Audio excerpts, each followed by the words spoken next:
Death toll rises in Jos building collapse. Emir of Gwaza in Borno State, Mohammed Shehu Tinta, returns home 5 years after displacement by Boko Haram. In international news, U.S. lawmakers, UK Prime Minister candidates blast Trump's racist attacks on 4 Congresswomen. And in sport, Nigeria Women Football League kickoff postponed by 1 week.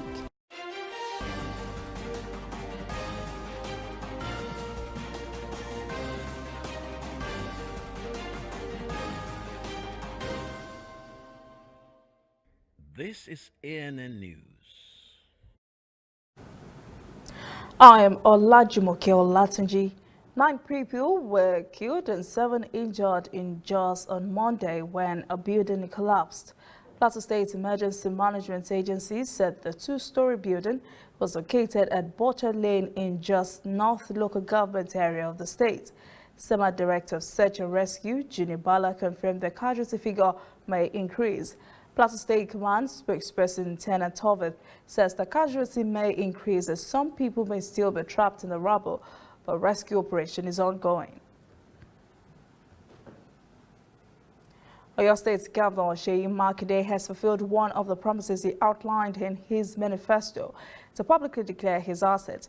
Makinde declared a net worth of 48 billion naira of cash at hand in the bank, landed properties, developed and undeveloped household items, share and bonds owned by the governor and his wife, Omini Makinde, as well as his companies.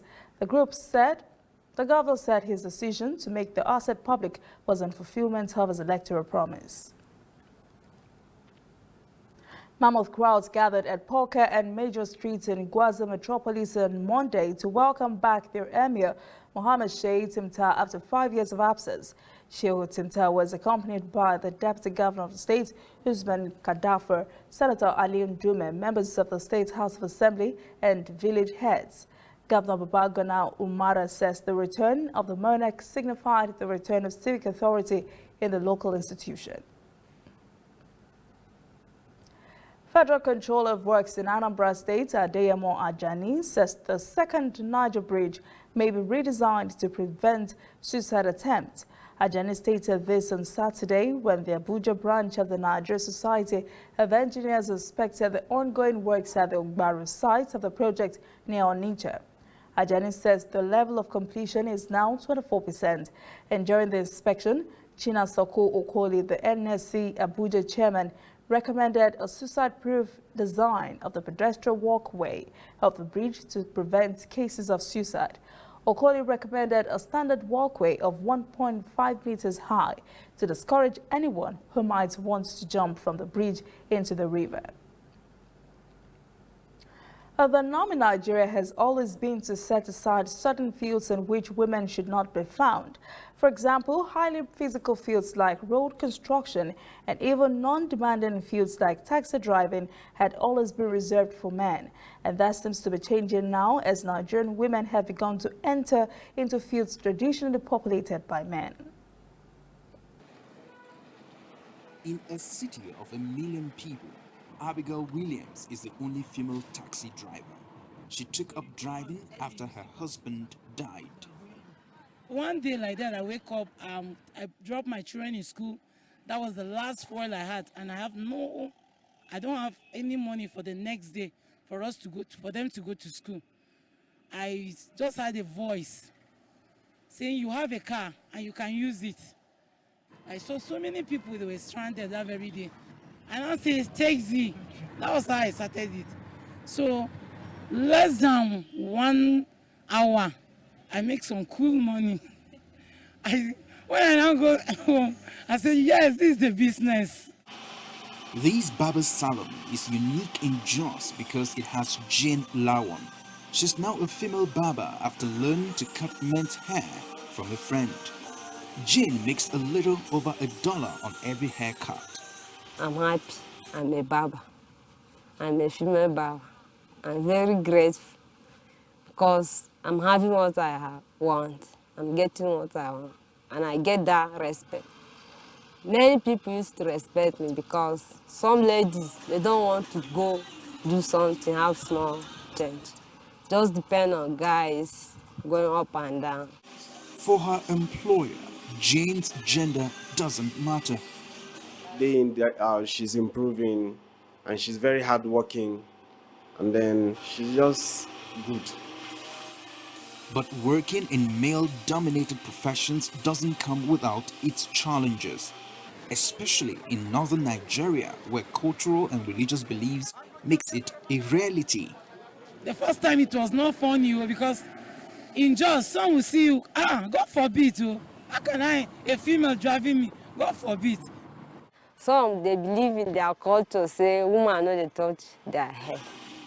And if more women move into male-dominated professions, it could boost Nigeria's economy. I look at Rwanda, how many percentage of women do they have in their parliament, in governance? Over 60%. And look at how far they have gone from where they were to where they are today. It is because they have given women opportunity. So, women like Abigail could be driving Nigeria's economy towards greater returns. Coming up, African stories. United Nations says 20 children missing out on life-saving vaccines. And later, international news.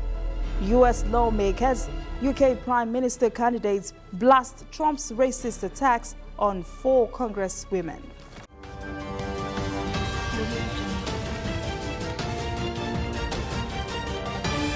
You are watching ANN.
Welcome back. This is in the news. Now to African stories.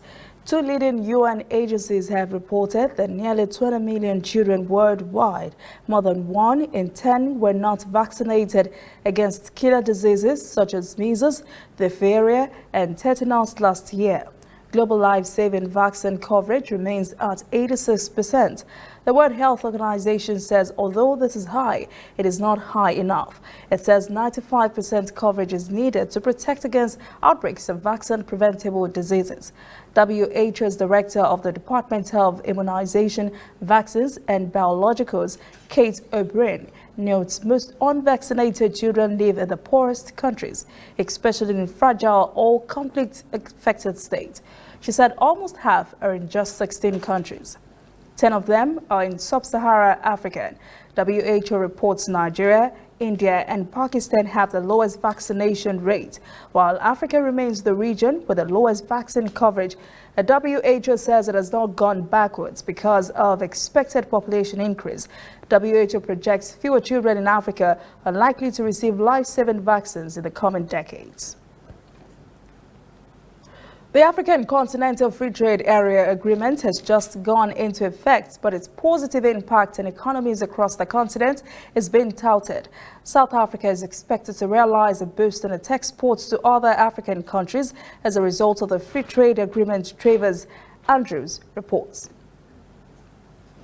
The African Continental Free Trade Area Agreement is considered as an ambitious plan that is meant to drive through greater integration on the continent, not just through goods, but also through people. With a combined population of over 1.2 billion people, many trade experts believe intra-African trade can be significantly boosted from the current level of just 17%. The basic idea behind this agreement is to boost intra-African trade.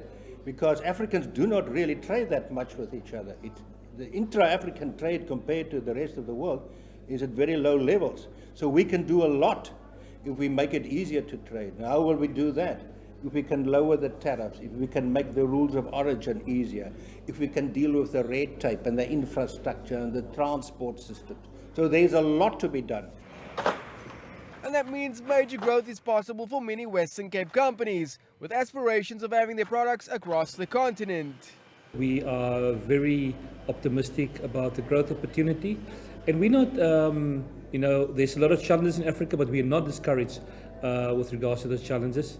We go into this market and we really want to penetrate those markets. Our rose juice range is very high in demand across Africa and also now into the Chinese markets as well.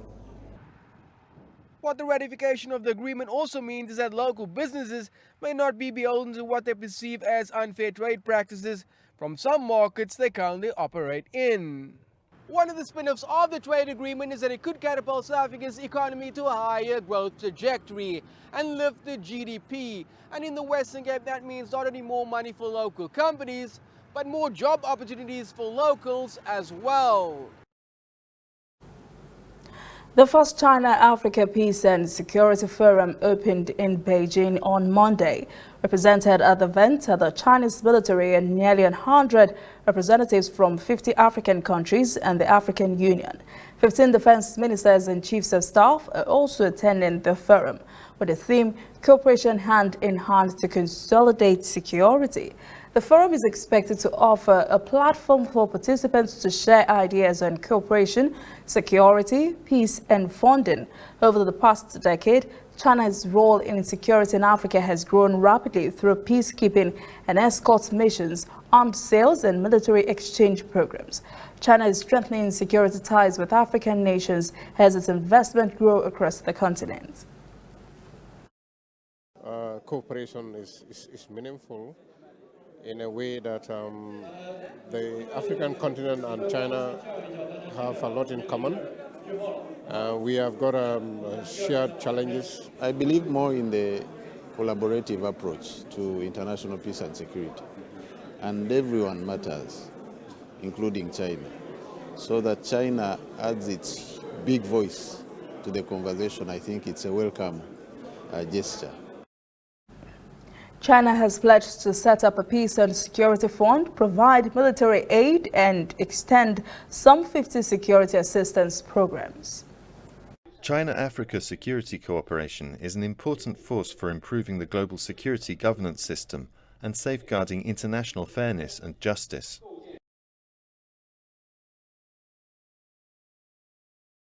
African countries say the security-related programs support the Belt and Road Initiative. How much its overall actions will contribute to improving stability in the highly complicated security situation in Africa will take some time to access.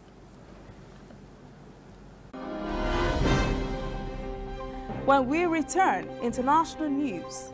U.S. lawmakers and UK Prime Minister candidates blast Trump's racist attacks on 4 Congresswomen. And later, sport. Nigeria Women Football League kickoff postponed by 1 week.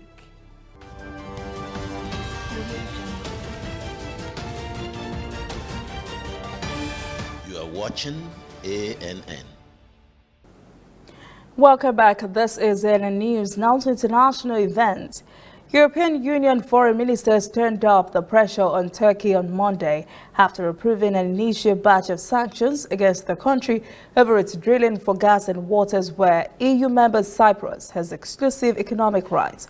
The ministers are backing a proposal by EU's executive branch to reduce financial assistance to Turkey for next year. The ministers warned that additional targeted measures were being worked on to penalize Turkey, which started negotiations to join the EU in 2005. Turkey's Foreign Minister Mevlut Cavusoglu issued his own warning last week that his country would step up drilling activities off Cyprus if the EU moved ahead with sanctions.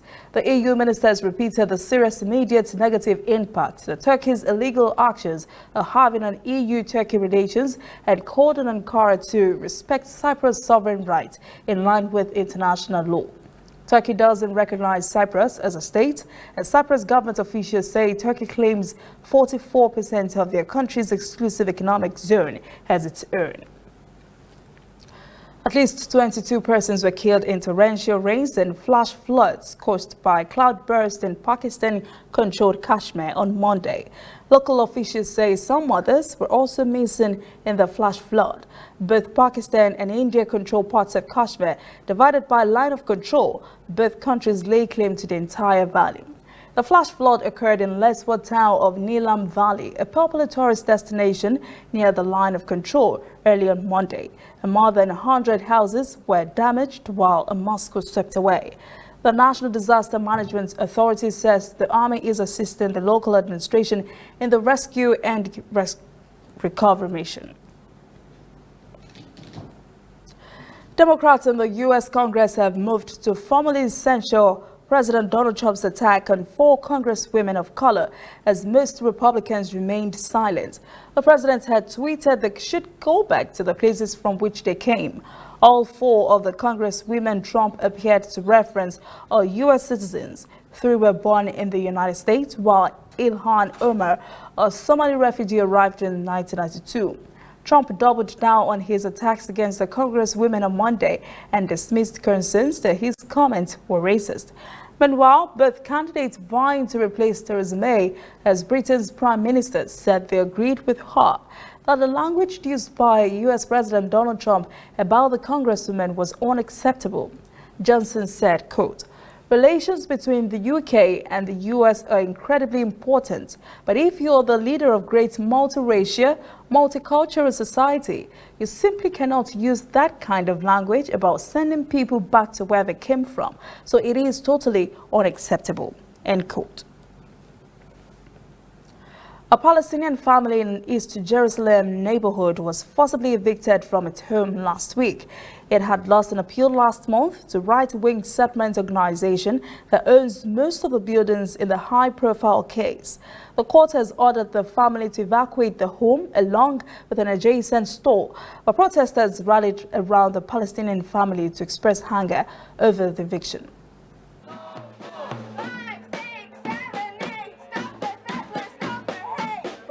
They're protesting outside this tourist spot on purpose. City of David, or El-Ad, is a heavily funded organization focused on pushing Palestinians out of Jerusalem's Arab neighborhoods and replacing them with Jewish settlers. In the case of the Siam family, Israel's High Court invoked a controversial absentee property law to rule in favor of a settler takeover of part of the family home. A newly erected aluminum wall separates the Siams from their unwanted new neighbors.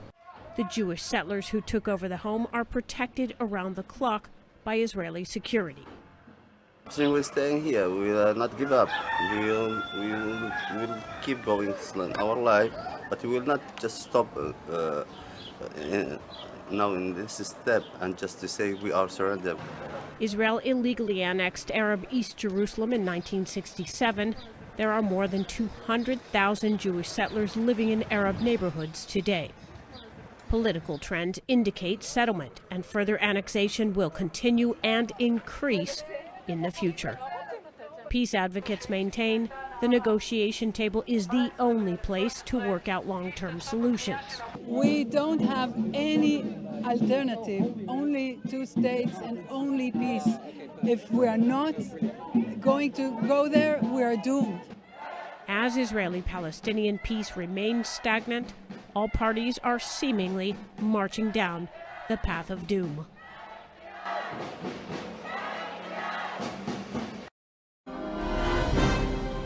Up next, sports. Nigeria Women Football League kickoff postponed by 1 week. Please stay with us.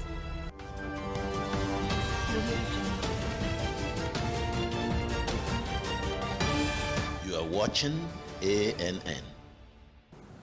Welcome back. This is ANN News in Sport.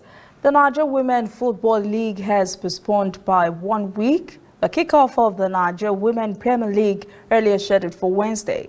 Chief Operating Officer of the league, Ayo Abdurrahman, says the postponement was necessary following the failure of 5 league clubs to register for the season.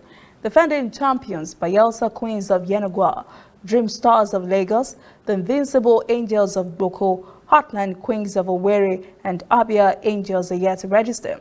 The NWFL boss had given the airing clubs till Wednesday to complete the registration. The president of the Confederation of African Football, Ahmad, is still under growing pressure as FIFA investigates allegations against him. A separate investigation by the BBC reveals Ahmad received 2 sets of expenses, claiming to be in 2 different countries for the same 9-day period during the 2018 World Cup. Documents seen by the British broadcaster reveals FIFA Vice President twice claimed for payments from Africa's football ruling body CAF for work carried out between late June and very early July. First, the documents indicate he signed for daily allowances that stated that he was in Egypt during that time, before later adding his signature to a document claiming he was in Russia at the same time. That is any news this evening. Thank you for joining us. For details on these and all the breaking stories, visit our website, annafrica.news. Conversation continues on our social media platforms, Twitter, Instagram, and Facebook at ANN Africa TV. I am Olajumoke Olatunji. Have a pleasant evening.